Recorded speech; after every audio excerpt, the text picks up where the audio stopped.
noite. Isso. Para mim é um prazer muito grande, é sempre um grande prazer. E eu acho que é verdade mesmo que eu estou virando membro. Que eu já estou pregando mais aqui do que lá na igreja que eu pastoreio. Bom, eu sou muito grato pelas oportunidades que Deus tem me dado.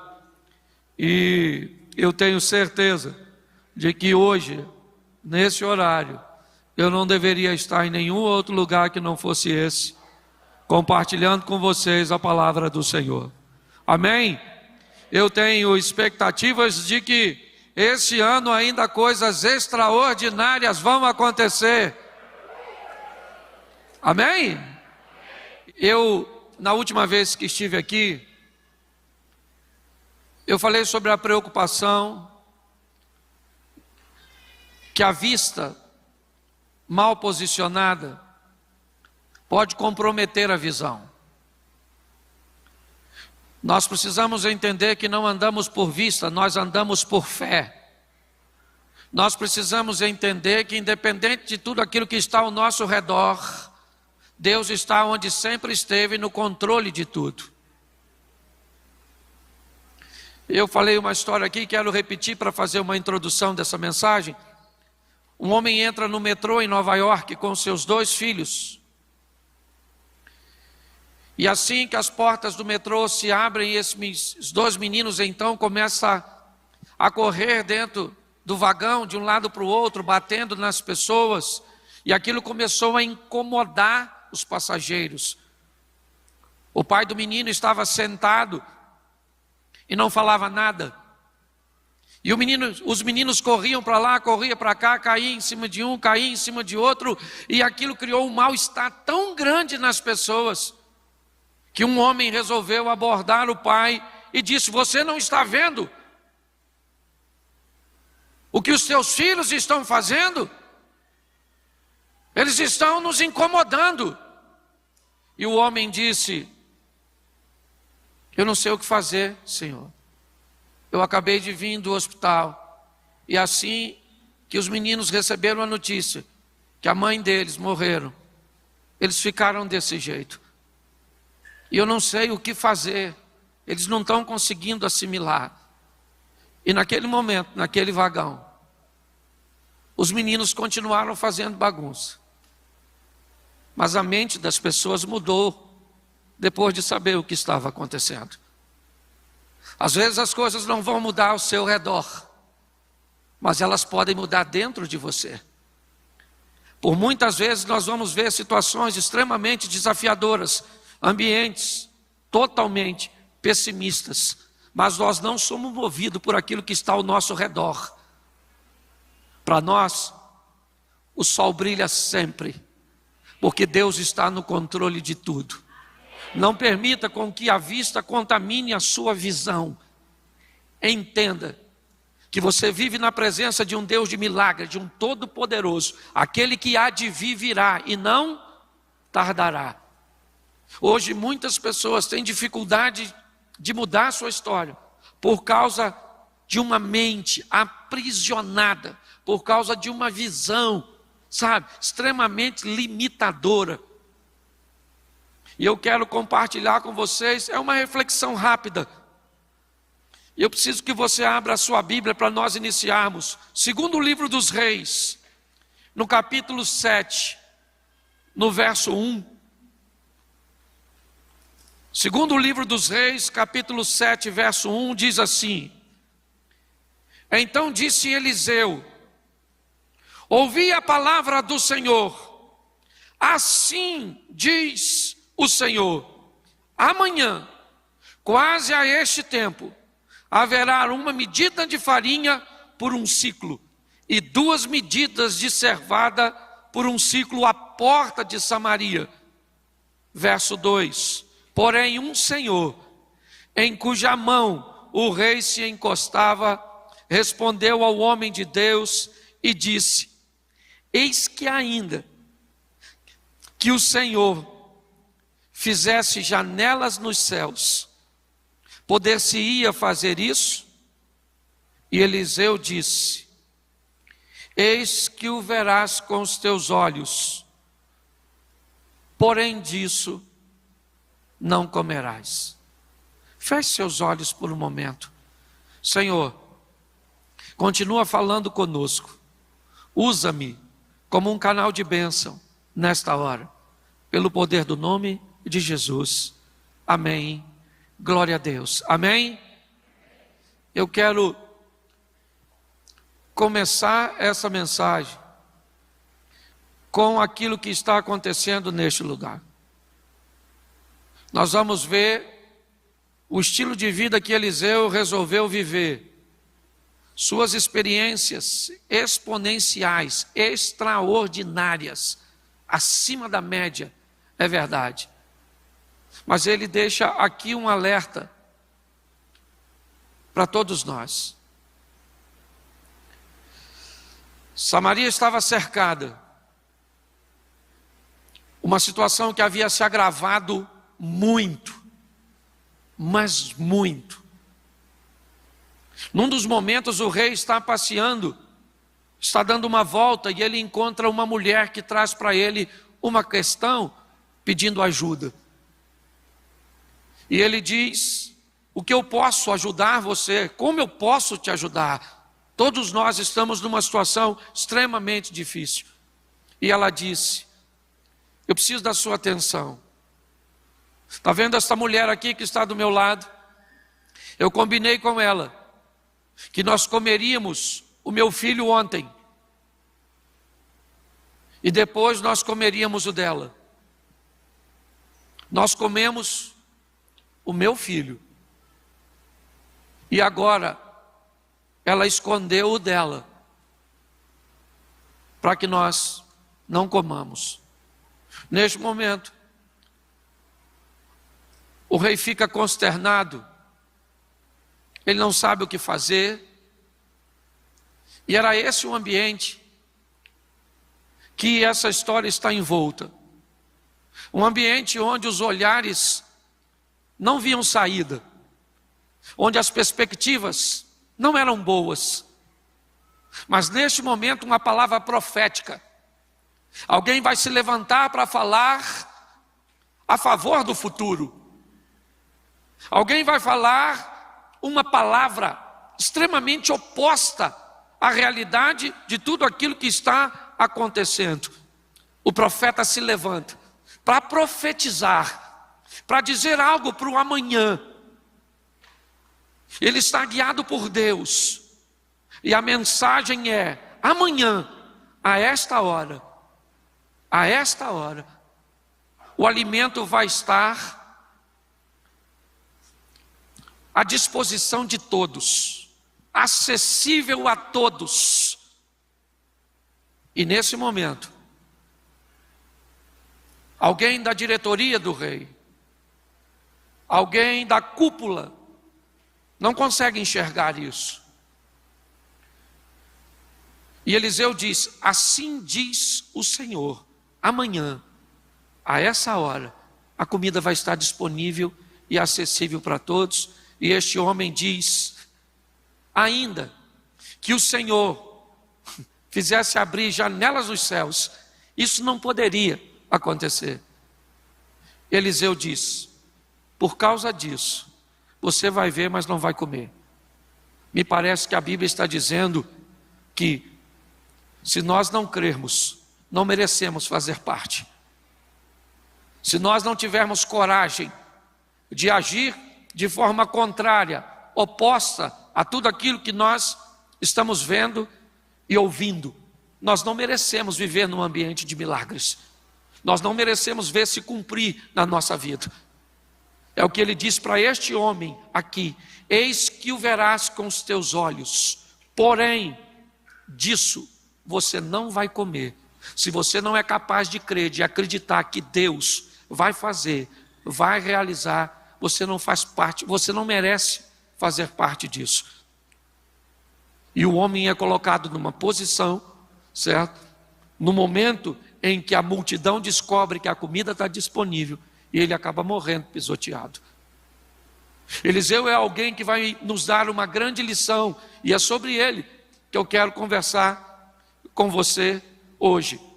Alguém que foi capaz de entender que o impossível podia se tornar viável se Deus estivesse no controle.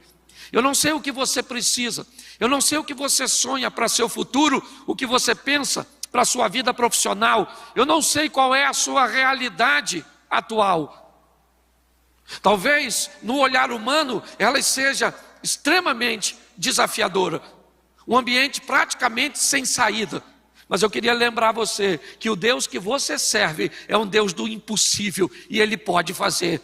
Você está num ambiente de milagres e nós estamos lançando uma palavra para o seu amanhã. E quem crê, viverá. É assim que funciona. Nós precisamos amadurecer. E é isso que eu quero conversar com você. No capítulo 19 de 1 Reis, Elias ouve uma palavra de Deus, que diz assim no verso 16: também a Jeú, filho de Nins, ungirás rei sobre Israel, e também Eliseu, filho de Abel-Omeolá, ungirás profeta em teu lugar. Preste atenção, porque Eliseu está arando com os bois a terra de seus pais. Deus fala com Elias: vá até Eliseu e unge esse indivíduo, porque esse indivíduo vai ser profeta no seu lugar. Eu não sei o que Eliseu esperava da vida. Eu posso dizer para você, como muitos de nós não esperávamos que Deus fizesse na nossa vida o que fez. Só que Deus vai pegar um homem que andava atrás de bois, que seguia o caminho dos bois para arar a terra, e vai dizer para ele: agora você vai andar comigo, eu vou andar à sua frente, e você vai viver uma vida extraordinária. É a proposta. A proposta é sensacional, é verdade. Porém, ela vai gerar um nível de comprometimento. Ela vai gerar um nível de responsabilidade naquele que foi chamado, porque vida com Deus é parceria. Você faz o que pode e Deus faz o que você não pode.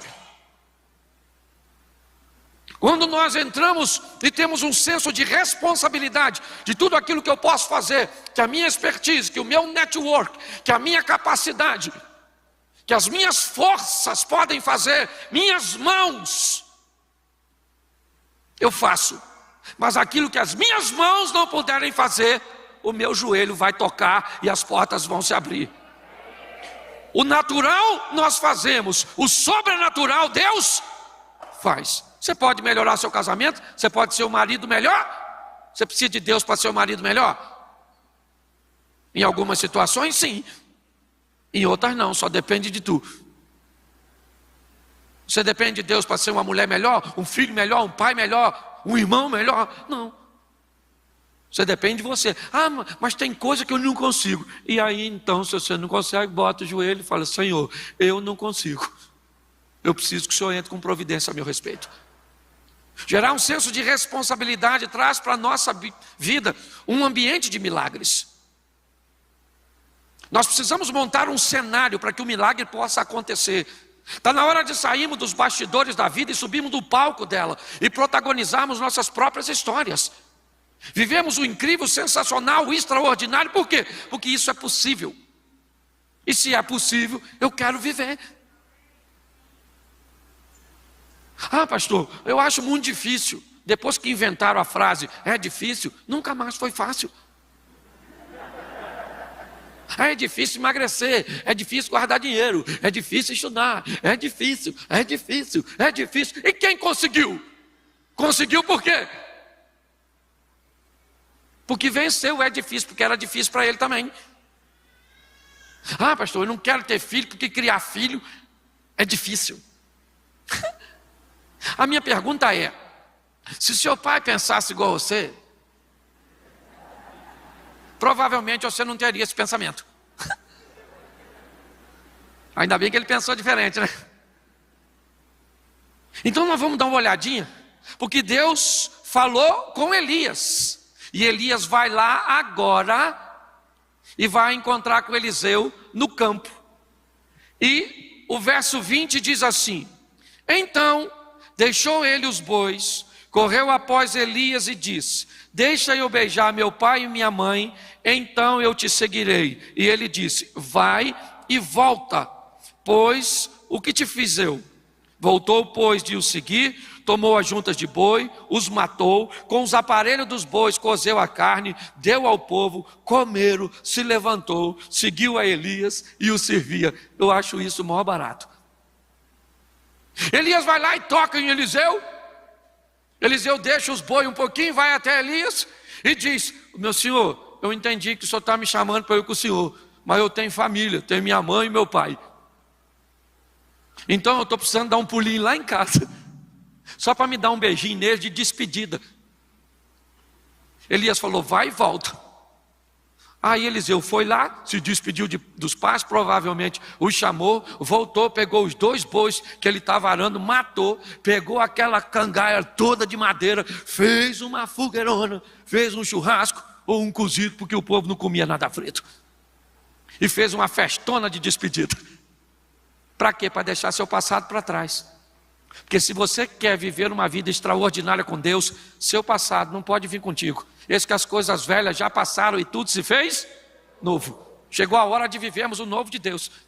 Mas tem gente que não consegue viver o novo porque anda arrastando o velho. Sabe? Ah, pastor, tem umas coisas na minha lembrança. Ah, pastor, quando eu era pequeno, meu pai me batia muito. Ah, eu fui abusado. Eu sou traumatizado. Vai ficar nessa? É isso? Traumatizadinho? Bullying? Na minha época de garoto, bullying era para fazer café. É só um trocadilho. Hoje, essas crianças ficam revoltadas. O passado, a Bíblia diz: eu vou trazer à memória aquilo que me traz. E o que não traz esperança? Eu limpo todo dia. Todo dia traz consigo o seu mal. Então eu faço uma limpeza para não aglomerar. Tem gente que vem falar comigo, eu pareço um aterro sanitário. Só tragédia. E aí? Tá difícil. Perspectiva: piorar. E o que você quer? Que Jesus volta? A minha vontade era falar: se ele voltar, tu não vai.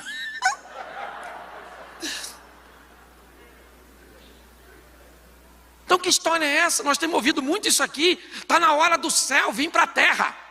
Seja feita a sua vontade, assim na terra como é feita no... Então, meu irmão, ó, numa linguagem carioca, eu sou carioca e flamenguista, dá licença. Já que falaram que eu sou membro da igreja, eu posso falar as claras. Irmão, nós viemos aqui para arrebentar a boca. O bagulho nessa terra é doido. O inimigo é poderoso, mas o aliado dá de 10 no chifrudo. Que, aliás, o único chifrudo que não tem mulher é o Satanás. Nem sei como é que ganhou o chifre. Escute só. Deus está te dando a oportunidade de viver o incrível, o sensacional, o extraordinário. Pare de olhar as coisas de uma forma fatalista. Mas você quer viver uma vida com Deus? Pega esse passado seu e taca fogo nesse troço. Faz uma festa de despedida. O que é o casamento? O casamento é uma festa de despedida. Acabou o alvará de soltura.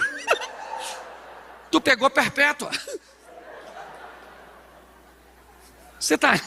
Porque tu é solteiro. Escute só. Esse camarada vai dar uma festa. Deixa eu falar uma coisa para você. Se o seu passado foi bom, ele é o quê? Passado. E se ele foi ruim? Passado. Entendeu? E quem vive de passado? Museu. Isso aí. Você vive de perspectiva de futuro, de um Deus que está no controle de todas as coisas. Tem chave para abrir porta. Faz o que quer. Você só tem que estar afinado com ele, porque às vezes ele não está afim de fazer. E quando ele não está, não adianta. Lembra do Samuel? Orando: Senhor, perdoa o Saul, perdoa o Saul, perdoa o Saul. Deus falou: Samuca, segura a onda. Eu já estou por aqui com esse Saulzinho. Enche o teu vaso de azeite, dá um pulinho na casa de Jessé, o belemita, porque já escolhi um novo rei. A casa do Saul caiu. Então você precisa de sensibilidade, porque às vezes você vai pedir coisa para Deus que Deus não vai te dar. Aí você vai ficar aborrecidinho. Ah, não vai me dar? Então tá bom, vou para o inferno. Isso mesmo. Um povo esquisito. Se Deus não vai me dar por quê? Porque não quer. E se Ele não quer, eu não quero saber se é bom ou se é ruim. Ele falou que não quer, Ele é mais forte que eu. Não vou te dar. Ah, não vai me dar? Então eu vou tentar conseguir sozinho. Tem uns malucos, depois diz que eu que sou engraçado. Então, primeira coisa que eu acho fantástico, esse camarada está disposto a deixar o seu passado para trás. Mata os bois e taca fogo no arado. Qual mensagem ele está nos dando? Eu estou fazendo algo e tomando uma decisão cuja qual eu não tenho para onde voltar. Isso aqui não tem. Hebreus, o justo vive e ele não ele vai adiante para a conservação Então tudo começa. Uma vida exponencial começa com uma decisão que não tem para onde voltar. Acabou. E agora eu vou andar com quem? Com Jesus, com Deus. E se Ele me der tudo, estou com Ele. E se não me der nada, também estou. E se eu estiver feliz, estou com Ele. E se eu estiver triste, estou com Ele. Não tem mais volta. Acabou, querido. Já era. Entendeu? Mas tem gente que não taca fogo nos aparelhos, não mata os boi. Então ele tem para onde voltar. Já viu uns irmãozinhos que vai e volta? Você chega perto do carnaval, desvia. Chapa o coco, toma os negócios, pega umas donas. E uma mulher feia. Tem uns caras que vai para o inferno por um motivo ruim. Ainda tem isso. Não. Você está rindo, mas é sério. Não é você, né? Escute só. Ele está dizendo para mim e para você. Você quer viver uma vida extraordinária? Entenda que o passado precisa ficar para trás. Você já ganhou muito dinheiro, hoje não ganha mais, isso é passado. Você já sofreu muito, isso é passado. Sabe? Ah, pastor, eu me decepcionei. Me casei com um homem que me fez sofrer. E agora? Nunca mais quero saber de homem. Nossa. Por quê? Porque os homens são tudo igual. Eu falei para a dona, a senhora conhece os homens tudo já? Tá rodada, hein, dona? Os homens é tudo igual? Ela falou, você é bobo, pastor, não estou falando nada disso. Eu falei, nem eu só segui o texto. Então deixa eu falar uma coisa para você. Eu não sei se o seu passado for ruim, eu sei que Deus é bom. Eu não sei se alguém te machucou, eu sei que Deus cura. É assim que funciona. Se eu contasse meu passado para você aqui, você ia embora chorando. Ia dormir hoje de luz acesa. Sim. Certo? Porque tem gente aqui que eu sei que a sua vida deve ter sido muito difícil. Mas não matou você. Teve gente que a vida nem foi tão difícil e morreu de Covid esses dias. Olha como é que você está na vantagem. Ele assume um compromisso, é verdade, de não ter para onde voltar. É uma via de mão única. Ele vai. E é assim, é isso que nós assumimos com Deus. E é nesse ambiente que Eliseu vai viver o extraordinário, o fantástico, o sobrenatural. Quando nós chegamos no capítulo 2 de 2 Reis, Elias está partindo. É aquela reta final do Elias para ser levado aos céus. E o verso 1 diz que quando Elias estava para ser levado aos céus, ele estava em Gilgal, ele chama Eliseu e diz, Eliseu, fica aqui porque o Senhor me enviou a Betel. Eliseu diz, tão certo como vive o Senhor e vive a tua alma, que eu vou contigo. Olha que beleza. O ponto de partida da reta final é Gilgal. Em Gilgal o povo foi circuncidado. Em Gilgal o povo fez uma aliança. Porque se nós queremos viver o extraordinário com Deus, precisamos assumir um comprometimento. Eu vou parar de pecar ou diminuir minha margem de erro. Ou então errar só em coisa assim que é fácil de consertar. Certo? Ah, errei o caminho. Às vezes você nem precisa de Deus, só o Waze. Errei na receita do bolo. É só jogar fora e fazer? Errei na escolha do cônjuge. Hashtag chupa essa manga. Que tem coisa que você pode errar, que dá para consertar com facilidade. Nós temos que assumir um compromisso, uma aliança com o Deus de Israel, como disse Ezequias, para que se desvie de nós o ardor da sua ira. Agora me tem vindo ao coração, é o que disse Ezequias. Se nós entendermos que o ponto de partida é uma aliança, onde o pecado perde força. A cada dia que passa, nós pecamos menos. Porque nós vamos de glória em glória, de fé em fé. Porque aquele que peca é escravo do... Por isso que... Por que a Bíblia diz que quem peca é escravo? Porque aí o pecado domina essa pessoa. Ela não quer pecar, mas peca. Ah, pastor, quando eu vi, eu já tinha feito. É mais forte do que eu. Porque o pecado é seu senhor. Ah, pastor, mas é tão difícil, não é? Você acha que é um complô contra você? Que você é a última bolacha do pacote? É difícil para todo mundo. Todo mundo. Mas pastor, então como é que eu paro de pecar? É só trocar de senhor. Deixa de ser escravo do pecado. E entenda que o Filho de Deus subiu à cruz do Calvário e pagou um preço para ser seu senhor. Ele foi lá para te comprar, porque para você mudar de senhor, alguém tem que te comprar do senhor antigo. E foi isso que Deus fez, nos dando a oportunidade de sermos livres. Se o Filho vos libertar, verdadeiramente seremos livres. Enquanto o pecado me obrigava a fazer o que ele queria, o Filho me liberta e diz: você tem o direito de escolher. Nós precisamos desse comprometimento, dessa aliança com Deus.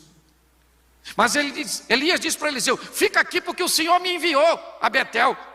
Eliseu falou: eu não, eu vou para Betel junto contigo. Elias olhou: vamos para Betel. Chegaram em Betel, ficaram ali um tempinho. Elias falou para Eliseu: fica aqui porque o Senhor me enviou a Jericó. A palavra Betel tem o contexto de casa do pão, casa de Deus. Tem algumas traduções, eu queria aplicar ela hoje como igreja. Porque tem situações em que pessoas assumem um compromisso e não agem mais nada. Acha que aquilo é o suficiente para levar uma vida com Deus. E paralisa ali. Fica detido naquele ambiente. Mas tem pessoas que são paralisadas na casa de Deus. Às vezes se aborrece com outras pessoas, ficam decepcionadas, sabe? Ah, pastor, me feriram. Eu agora sou um desigrejado. Sabe, não gosto. Na última igreja por onde eu passei, puxaram o meu tapete. Senta. Você tem problema com tapete? Senta que tu nem cai quando alguém puxar. Tu vai junto, garra. Pode até puxar, mas me leva junto. Porque pensa num lugar desafiador que nós temos que vencer, que senão paralisa a pessoa. Igreja tem fofoqueiro? Sério? Tem fofoqueiro? Invejoso? Tem também? Mal pagador? Tem? Gente, então a igreja tem quase tudo. Pois é, querido. O que você tem que aprender para sobreviver em Betel? Para esse ambiente não te paralisar. Amar todo mundo. E se relacionar com a turma que dá para ter relacionamento. Porque tem uns irmãos na igreja que não dá para relacionar. Pelo menos com a gente, é da outra patota. Tem gente que fica traumatizada quando eu falo isso. Pastor, tem que se relacionar com todo mundo. Eu não consigo. Tem uns irmãos, aliás, lá na igreja tem umas pessoas, bispo, que se o diabo me pedir referência para levar, eu não dou. Eu falo: ó, vai levar? Maluco, vai dar uma tribulação no inferno. Tem gente que vai ser desafiador para viver com você, mas vai viver bem em outro lugar, com outra pessoa. Não tenta não, que vai dar ruim. Nós temos que aprender a viver. Eu entrei, assim que eu me converti, um cara me pediu um dinheiro emprestado, eu falei, na igreja vai me pagar. 29 anos, irmão. Eu acho que é negócio de título de capitalização, alguma coisa assim.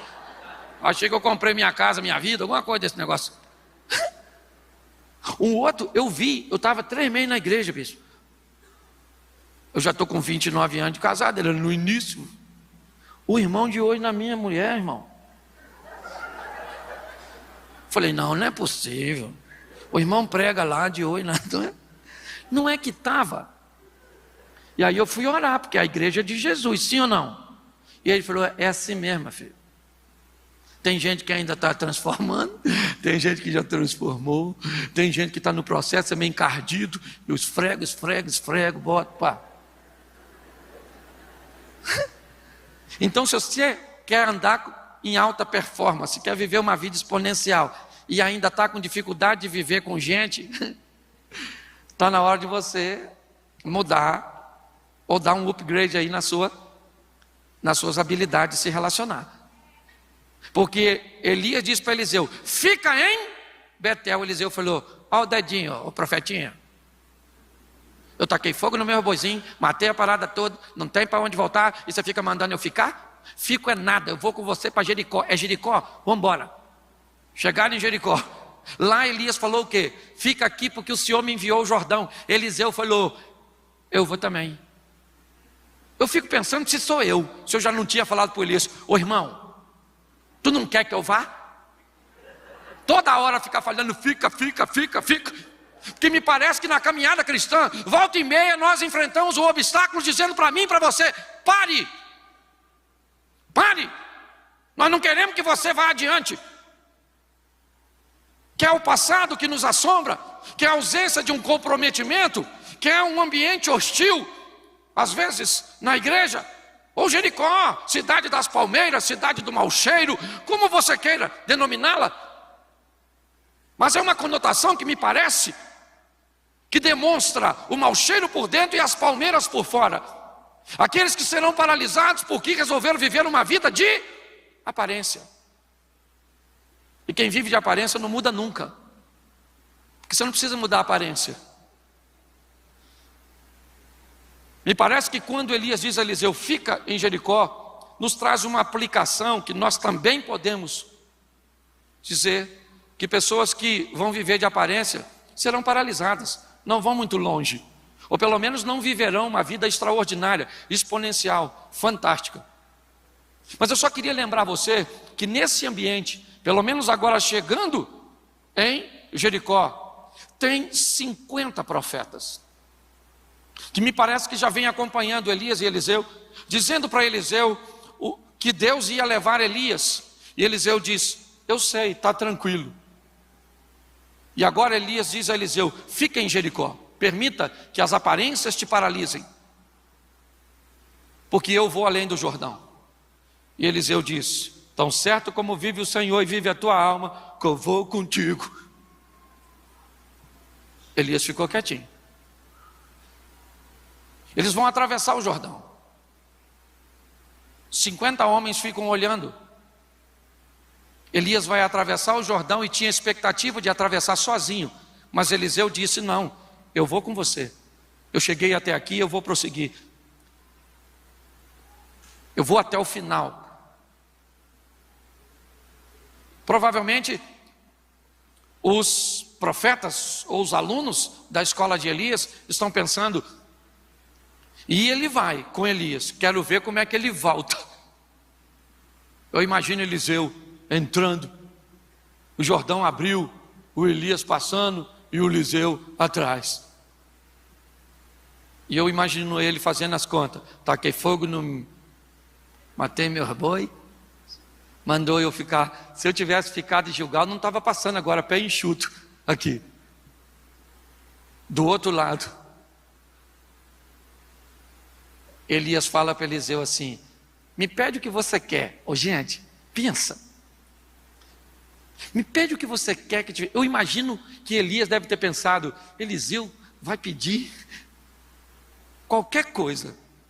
Mas Eliseu disse para Elias assim, eu estou a fim de receber uma porção dobrada do Espírito que está sobre o Senhor.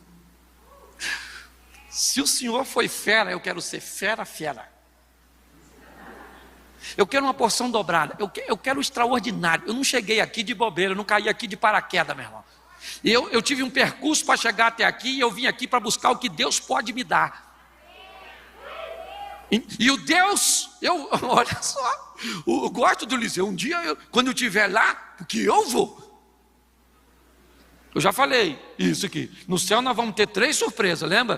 Primeira, cheguei. Caraca, não é que eu entrei? Caraca. Segunda, você aqui. E terceira, cadê fulano? Não veio. Eu quero fazer parte das duas. Primeira, a terceira deixa para os outros. Escute só. Olhe bem. Elias olha para Eliseu e diz, o que você quer? Eu acho que ele não esperava que Eliseu fosse falar aquilo. Porque Eliseu deve ter falado, rapaz, eu posso viver com Deus um incrível, sensacional, um Deus poderosíssimo. Então Elias, eu estou a fim de um espírito dobrado, de uma unção dobrada, dobro, irmão, eu dobro esse negócio. Ou dobro ou nada. Olha o que o engraçadinho do Elias fala para Eliseu, dura coisa me pediste. Dura coisa por quê? Quem vai dar não é você, é Deus. Eu quero o Espírito que Deus colocou sobre. Elias falou, dura coisa me pediste, mas se você me ver quando eu for levado, isso vai te suceder. Eliseu pensou, queridinho, se eu não te deixei até agora, é agora que eu não saio perto de tu.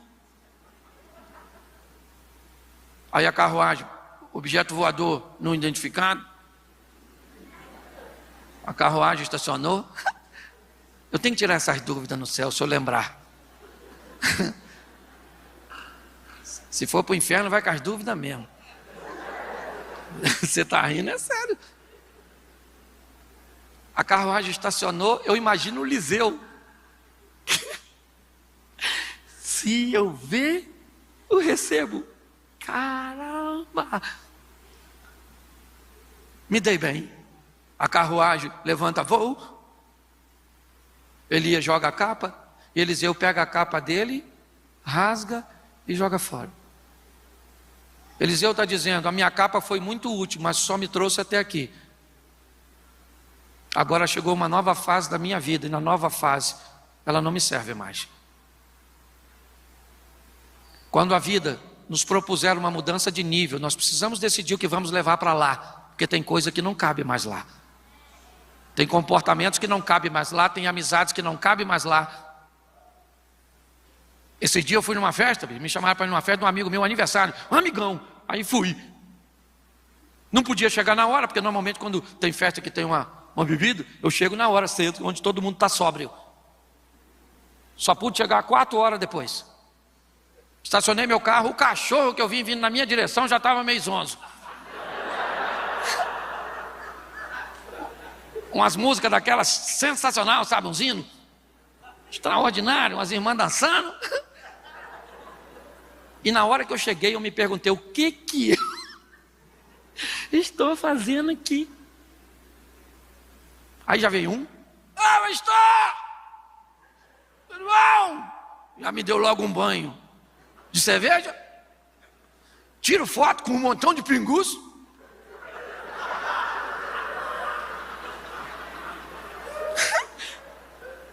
Aquilo não era ambiente para mim. Mas eu fui. Saí de lá sujo de cerveja. O aniversariante não lembra que eu fui de tanto que ele bebeu. Então nem adiantou. E eu voltei para casa, falei com meu moleque, eu não entendi o que eu fui fazer lá. Tem coisas e lugares e situações que não é mais para você quando Deus te muda de fase. Eliseu pega a capa dele, joga fora, pega a capa de Elias E preste atenção, é a nova fase. Eliseu para diante do Jordão, pontoso, como um bom carioca, a capa, e diz: esse cara sou eu. Eliseu vai substituir Elias? Nunca, porque ninguém substitui ninguém. Simplesmente Deus dá a oportunidade de você viver a sua própria história. Hoje você vive a sua, amanhã o outro vive a dele. O importante é que nós vamos viver de forma magnífica, extraordinária. Eu quero que o diabo fique endemoniado com a nossa vida. O diabo fica assim, esse miserável. Pensa, nós tudo passando na frente de Deus e Deus falando: e aí, Lúcifer, tem visto o JB, pastor Cláudio, Marcos César? Tem visto a turma toda? Gente boa, hein? E nós só. Isso é possível. É possível. Deus não pede para você ser santo, Ele só pede para você entrar no processo de santificação. Deus não pede perfeição, Ele pede aperfeiçoamento. Seja amanhã melhor que você foi hoje. Faça igual o smartphone, uma versão melhorada de você mesmo. Entendeu? E agora o Eliseu tocou na água do Jordão. Jordão abriu, Eliseu passando sozinho. Cadê o Elias? Subiu. Do outro lado tinha 50 camaradas que olhou para o Eliseu e falou assim: caramba, Eliseu. E o texto ainda diz que esses caras são valentes.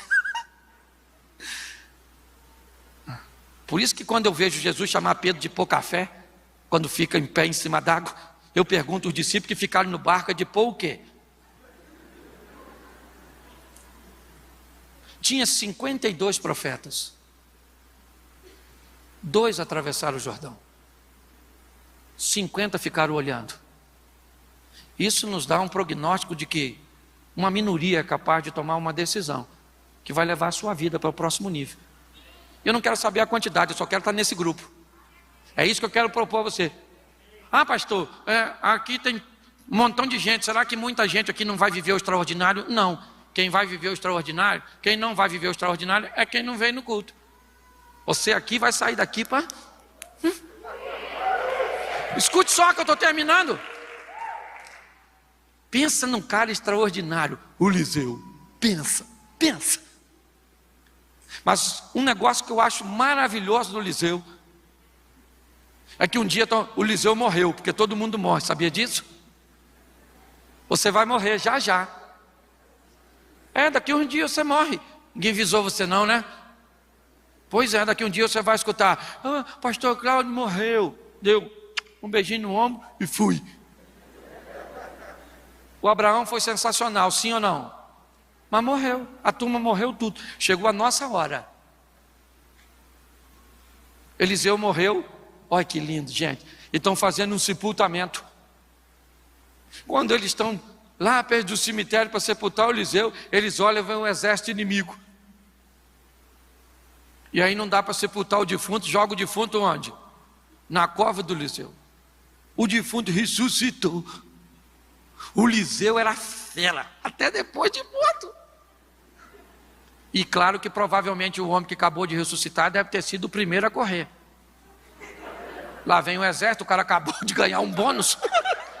Não vai dar mole para morrer de novo, não é verdade? Você está rindo, mas é sério. Eu queria que você saísse daqui. Olha só, você está aqui há quanto tempo? Umas 3 horas mais ou menos de culto geral. Olha como é que você está feliz. Sua vida nem mudou ainda. Sorridente. O culto está acabando. E nesse culto, o bispo JB não pode ir com você. Eu não posso ir com você. Mas tem alguém aqui na igreja que pode. Esse alguém é o Todo-Poderoso.